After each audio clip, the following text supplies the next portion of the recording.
Hi students, CA intermediate मई 25 के जो अभी पेपर हुए हैं और उन पेपर्स में जो ट्रेंड देखने को मिला है और पिछले 3-4 अटेम्प्ट में जो पेपर्स में ट्रेंड आईसीएआई ला रहा है, एक तो मैं वो आप लोगों से डिस्कस करूंगा और जो चेंजिंग पैटर्न है उसमें आप लोगों को कैसे मेहनत करनी चाहिए, क्या पढ़ना चाहिए, किस तरीके से पढ़ना चाहिए और किन किन चीज़ों का ध्यान रखना चाहिए, ये सब मैं आप लोगों से डिस्कस करूंगा।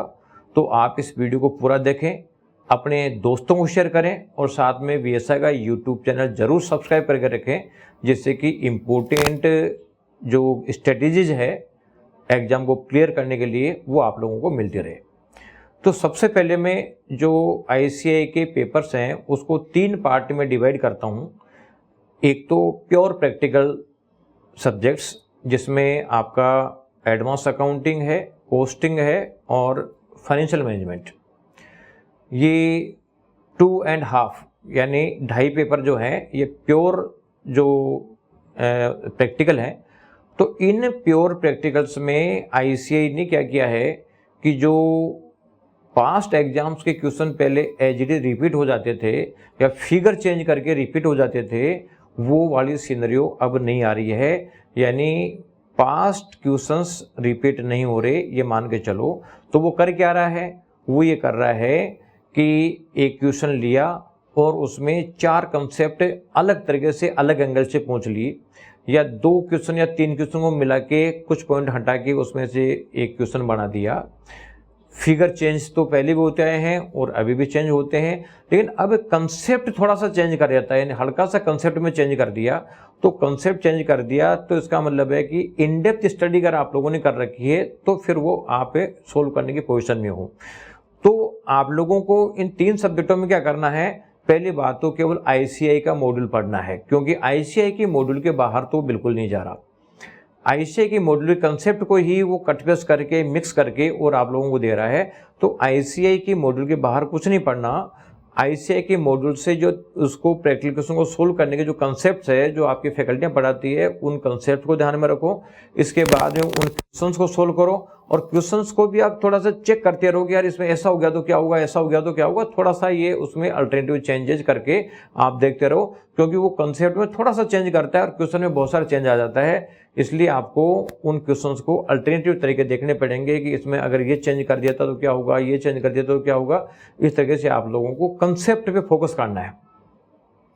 और एक बार ये क्वेश्चन कम से कम एक बार आप हाथ से सोल्व करके रखो, क्योंकि केवल आप लोग ऑडिटिंग कर लेते हो, उसको देख लेते हो कि कैसे कैसे होगा, और जब एग्जाम में लिखना चालू करते हो तो फिर वो एग्जाम में लिख नहीं पाओगे। कहाँ से स्टार्ट करोगे, कहाँ इसका मिड फॉर्म आएगा और कहाँ इसका एंड होगा, ये पता ही नहीं चलेगा।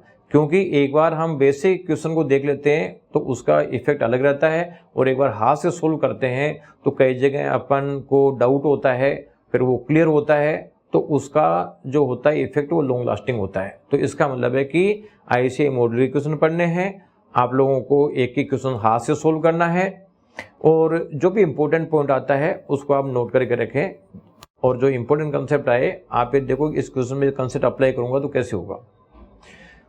इसके अलावा एक पेपर आता है आपका टैक्सेशन का, जिसमें आपका डीटी-आईडीटी का एक पेपर है, और डीटी-आईडीटी के पेपर में आईसीएआई क्या कर रहा है, पुराने क्वेश्चन तो बिल्कुल नहीं दे रहा, या दे रहा तो ऐसे दे रहा है कि उसमें कोई 10 एडजस्टमेंट है तो कोई एक एडजस्टमेंट मिल गया, 2 एडजस्टमेंट मिल गया, तो उसको एडजस्टमेंट को अपन ये नहीं मान सकते कि साहब पुराना क्वेश्चन उठ के आ गया।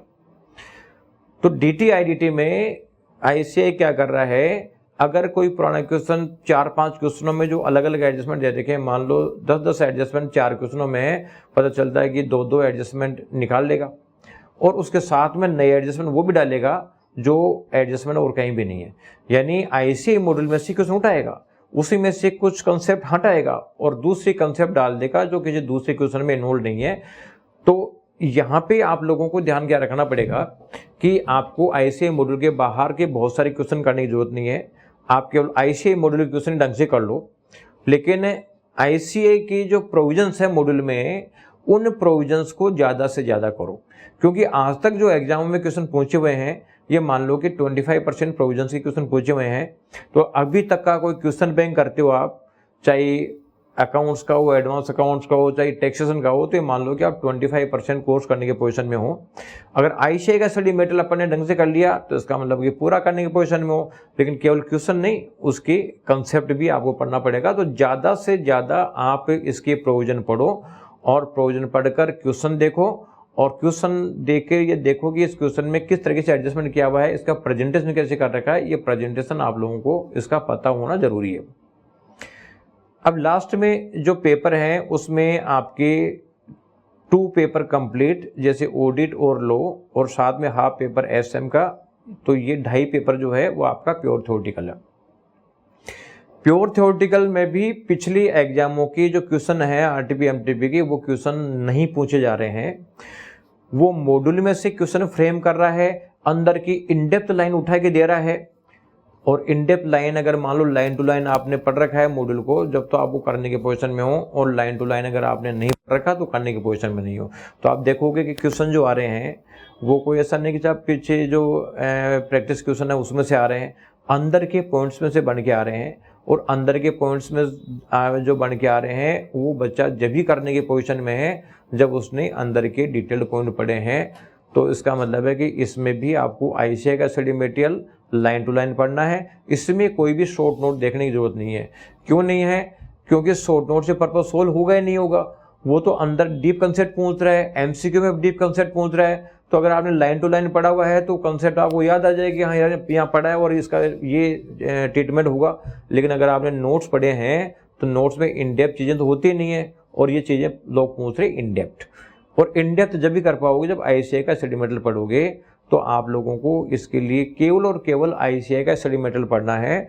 आरटीपी एमटीपी सजेस्टेड ज़्यादा देखने की जरूरत नहीं है। 1-2 टाइम पे देखते हो तो इसलिए देख लो कि प्रेजेंटेशन कैसे होगा। और साथ में प्रेजेंट में जो आईसीआई का जो सारे पेपर्स में जो दिया जा रहा है, तो जो प्रैक्टिकल चैप्टर्स है उसमें फॉर्मेटिंग के ऊपर फोकस किया जा रहा है, और जो आपका थ्योरेटिकल सब्जेक्ट है उसमें लीगल लैंग्वेज पे जो है, यानी मॉड्यूल के लैंग्वेज जैसा उन्होंने जिस पैटर्न पे उन्होंने लिख रखा है उस पैटर्न में थ्योरेटिकल चीज़ें लिखनी है, जब जाके आपका पर्पस सोल्व होगा। इसलिए आप लोगों को न तो कोई अलग से मार्केट का क्वेश्चन बैंक पढ़ना है, न आपको कोई किसी के नोट्स पढ़ने हैं। आप केवल और केवल आईसीआई के एसएम पढ़ो तो आपका पर्पस सोल्व हो जाएगा। बहुत सारे लोग आपसे कहेंगे कि साहब देखो हमारे क्वेश्चन बैंक में से क्वेश्चन आए हैं, लेकिन क्वेश्चन बैंक में से क्वेश्चन नहीं आए। आप ताजुब करोगे कि मॉड्यूल से 3 गुना क्वेश्चन तो क्वेश्चन बैंक में शामिल है, और मॉड्यूल के क्वेश्चन आ गया तो कैसा हमारे क्वेश्चन बैंक में जाएगा, भाई वो तो मॉड्यूल में था, तो मैं 3 गुना मैटर क्यों पढ़ूं? जब मेरे को मान लो मॉड्यूल में अगर 300 क्वेश्चन पढ़ने से काम चल सकता है तो मैं 900 क्वेश्चन क्यों पढ़ेंगे? क्योंकि 900 क्वेश्चन है, क्वेश्चन बैंक बन गया और उसमें उन्हीं 300 क्वेश्चन में से आ रहे जो मॉड्यूल के ही हैं। तो मैं 3 गुना पढ़ाई करके और बाद में वही क्वेश्चन मेरे को मिलना तो कोई पर्पस सोल्व नहीं होता। और वो भी क्या है कि वो भी एजिटेड नहीं मिलेगा, क्योंकि उसमें वो कई क्वेश्चन को मिक्स करके दे रहा है। तो प्रॉब्लम है कि अपन जो पुरानी क्वेश्चन में कोई मिल जाएगा ये तो माइंड में सोचो ही मत है। तो आप तो मॉड्यूल की कंसेप्ट पे फोकस करो और मॉड्यूल के प्रैक्टिकल क्वेश्चन सोल्व करने फोकस करो, और उनकी ध्यान रखो कि अगर कंसेप्ट में चेंज हो गया तो कैसे करेंगे। तो ये चीज़ करोगे तो आप लोग ज़्यादा अच्छा स्कोर कर पाओगे और एग्जाम पहली बार में क्रैक करोगे। तो आप इसको फॉलो करें, अपने दोस्तों को शेयर करें, वीएसआई का यूट्यूब चैनल जरूर सब्सक्राइब करें, इससे आपको काफ़ी बेनिफिट होने वाला है। Thank you.